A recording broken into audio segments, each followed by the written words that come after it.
Praise లా దేవుని ప్రశస్తమైన నామమునకు మహిమ కలుగును గాక. ప్రభు నామమున మీ అందరికీ హృదయపూర్వక వందనాలు.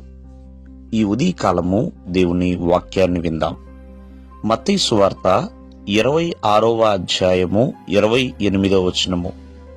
ఇది నా రక్తము, అనగా పాప క్షమాపణ నిమిత్తము అనేకుల కొరకు చిందించబడుచున్న నిబంధన రక్తము. ప్రియమైన వర్లరా, ఇక్కడ యేసుక్రీస్తు వారు చక్కటి మాటలు సెలవిస్తున్నారు. మరి యేసుక్రీస్తు తన యొక్క రక్తము ద్వారా ఒక శ్రేష్టమైన నిబంధనను ఆయన నియమించి ఉన్నాడు. ప్రియమైన వర్లరా, మరి ఆయన రక్తమును సమస్త మానవాళి పాపముల నిమిత్తమై ఆయన సమర్పించి ఉన్నాడు. ఎందుకంటే ప్రతి మనిషి పాపము నుండి విడుదల పొందాలి. మరి విడుదల పొందాలి అంటే ఎడ్ల యొక్క రక్తము కావచ్చు, మేకల యొక్క రక్తము పాపములను తీసివేయలేదండి. కాబట్టి యేసుక్రీస్తు వారు తన పరిశుద్ధమైన రక్తము చేత తన రక్తాన్ని చిందించి ప్రతి ఒక్కరి మానవాళి యొక్క పాపము నుండి ఆయన విడిపించువాడండి. ఇది ఒక శ్రేష్టమైన నిబంధనని ఆయన స్థాపించి ఉన్నాడు. కావున ఆయన రక్తము శక్తివంతమైనది. ఆయన రక్తము కాపుదల నిచ్చేది, భద్రతా క్షేమాన్ని విడుదలనిస్తుందండి.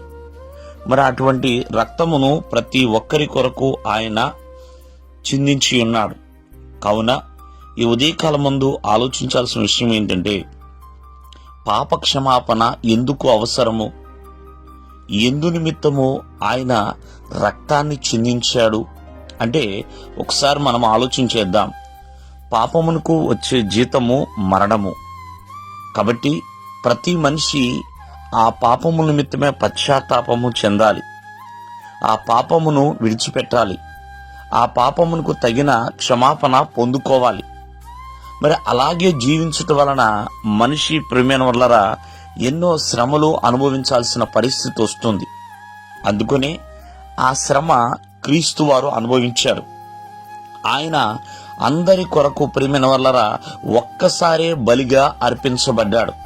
మరి పాత నిబంధన కాలంలో మరి చాలా మంది ఆనాటి యూదులుగా ఉన్నవారు మాటి మాటికి మరి ప్రతిదానికి ఎన్నో రకాల బలులు అర్పించేవారు. కానీ క్రొత్త నిబంధన ప్రకారముగా ప్రియమైన వల్లరా యేసుక్రీస్తు వారు అందరి కొరకు బలిగా అర్పించబడ్డాడు.